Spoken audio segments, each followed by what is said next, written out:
if this is working. Yeah, it is. Good afternoon, and thank you for coming today. And I'm glad we didn't have any snow. This is the opening of our 86th year, and this group started in 1932, and we're really happy to be putting this on. I want to give you a few words about the things that we're going to be playing today. We only had a limited amount of room in the program. We're opening with the Overture to Oberon.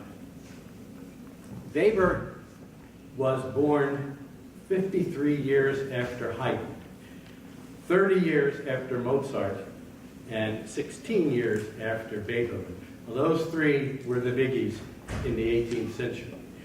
So he really comes towards the end of that era. And although he died only a year before Beethoven, was very young, only 40 years old, he really had both feet in the Romantic era, which was the new era that was brought about mostly by Beethoven. Most of his compositional life was spent with opera, although he composed lots of different works for instruments. He did a bassoon concerto, which we did a few years ago here. He did a clarinet concerto, a clarinet concertino, a few piano concertos, choral works, but he's known primarily for his operas, and really only 4 of those have any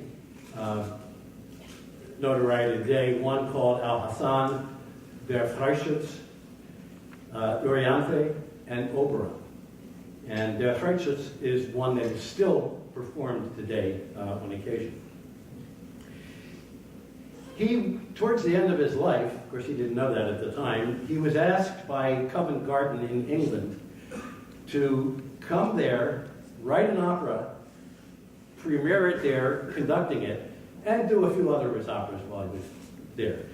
The problem was he was ill. He had TB, and his health wasn't good, and he really didn't want to do it, but he needed the money for his family, so he decided to go there.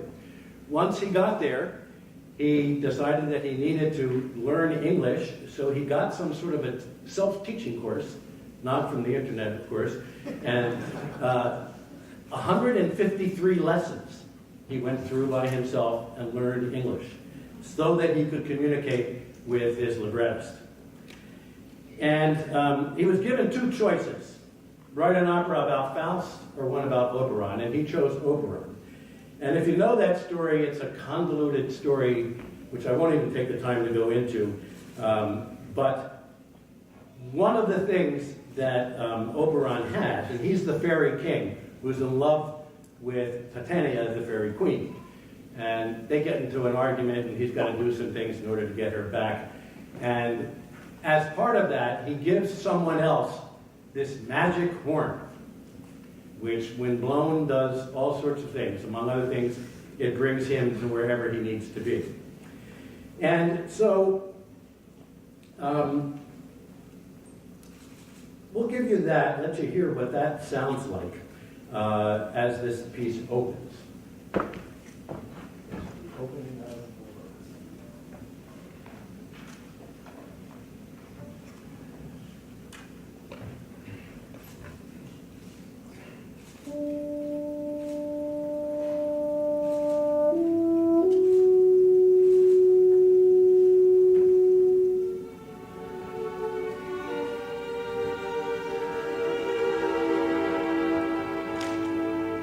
and then the horn comes again.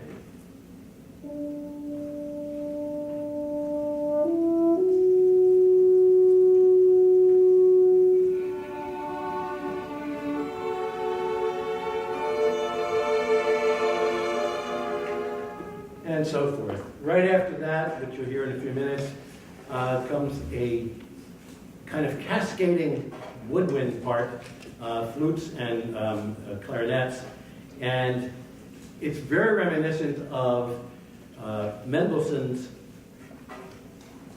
Overture to Midsummer Night's Dream, which he used this, I think, to base that on. If you've heard that work, you'll recognize it. The stress of writing this really took its toll on Weber. It was premiered in April of, it's in your program what the date was, I think 1826. And in June, he died while still in London, never getting a chance to go back to his family. So we will open our concert now